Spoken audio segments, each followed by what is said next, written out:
তো হ্যালো বন্ধুরা, কেমন আছো সবাই? তোমরা টাইটেল দেখে অবশ্যই বুঝতে পেরে গিয়েছো যে আজকে ভিডিওটা কি হতে চলেছে। তো পুরো ভিডিওটা স্কিপ না করে এন্ড পর্যন্ত দেখতে থাকো। তো আজ তোমাদের সাথে আমি শেয়ার করব কাঁঠাল দানার কোফতা কারি। আর এই কাঁঠাল দানার কোফতা কারিটা একদমই আমি অন্য রকম ভাবে বানাচ্ছি। তো বাড়িতে যদি কাঁঠাল দানা থাকে এখন অবশ্যই আর ফেলবে না, কাঁঠাল দানা দিয়ে এই রেসিপিটা অবশ্যই ট্রাই করবে। তো পুরোটা দেখতে থাকো। তো প্রথমে কাঁঠাল দানার উপরে সাদা খোলাটা ছাড়িয়ে নিয়ে ছোট ছোট করে কেটে নিয়ে ভালোভাবে ধুয়ে নেবে। তারপরে মিক্সিতে কাঁঠাল দানাগুলো দিয়ে আর একটা আলু কুচি কুচি করে দিয়ে নেবে, আর দিয়ে দেবে দুটো কাঁচা লঙ্কা। আর এইগুলো দিয়ে একদম ভালোভাবে মিহিন করে মিক্সি করে নেবে। একটু চাইলে জলও দিয়ে মিক্সি করে নেবে। তারপরে কড়াই তেল গরম হলে দিয়ে দেবে একটু পরিমাণ মতো কালো জিরে, আর দিয়ে দেবে ওই ব্যাটারটা। আর ভালো করে এটা সমানে নাড়তে হবে যাতে না নিচে লেগে যায়। আর এতে দিয়ে দেবো পরিমাণ মতো নুন আর পরিমাণ মতো হলুদ দিয়ে আরো নাড়িয়ে নাড়িয়ে এইরকম শুকনো করে নিতে হবে। তারপরে একটা ছোট থালায় ভালোভাবে সর্ষের তেল মাখিয়ে নিয়ে ওটা দিয়ে দেবে আর খুন্তির সাহায্যে ভালোভাবে সেট করে নেবে।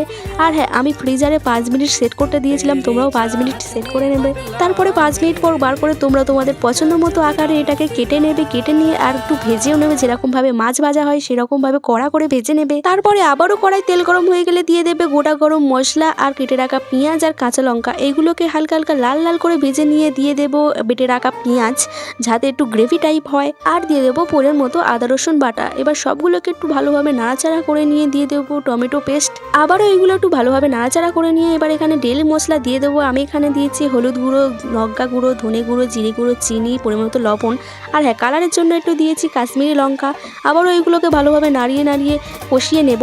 এবার দিয়ে দেবো এতে ফেটে রাখা টক দই। টক দইতে তোমরা একটু ফেটিয়েই নেবে, না তো ফেটে যাবে কড়াই দিলে, তাই তোমরা একটু ফেটিয়ে নেবে। আর ফেটানো হয়ে যাওয়ার পর একটু পরিমাণ মতো জল দিয়ে এগুলোকে একদম ভালোভাবে কষিয়ে নেবো যখন না তেল ছাড়ে। আর কদিন বৃষ্টি হওয়ার পরে এই কদিন আবারও খুব গরম পড়েছে, তাই আমি ভয়েস করতে করতে প্রচণ্ড হাঁপিয়ে যাচ্ছি, খুবই গরম হচ্ছে। এবার দেখো এটা থেকে তেল ছেড়ে দিয়েছে। এবার পরিমাণ মতো জল দিয়ে একটু ফুটিয়ে নেব। আর ফোটানো হয়ে যাওয়ার পর ওই ভাজাগুলো দিয়ে দেবো। তো বন্ধুরা এবার এটাকে ভালোভাবে রান্না করে নেব। তোমরা তোমাদের পছন্দ মতো ঝোল রাখতে পারো, একটু বেশি রাখবে কারণ পরে এটা টেনে নেবে। তো নামানোর আগে দিয়ে দেবে গরম মশলা। আর এইদিকে দেখো আমাদের কাঁঠাল দানার কোফতা কারি একদমই রেডি। আমারও সঙ্গে সঙ্গে একদম গরম গরম ভাতের সাথে গরম গরম খেয়ে গেলো। গরম গরম না খেলে একদম মজা আসবে না। তো আজকে ভিডিওটা কেমন লেগেছে অবশ্যই কমেন্টে জানাবে। লাইক, কমেন্ট, শেয়ার, সাবস্ক্রাইব অবশ্যই করবে। আর এইভাবেই তোমরা আমার পাশে থাকবে। দেখা হচ্ছে নেক্সট অন্য কোনো ভিডিওতে। Thanks for watching. টাটা বন্ধুরা।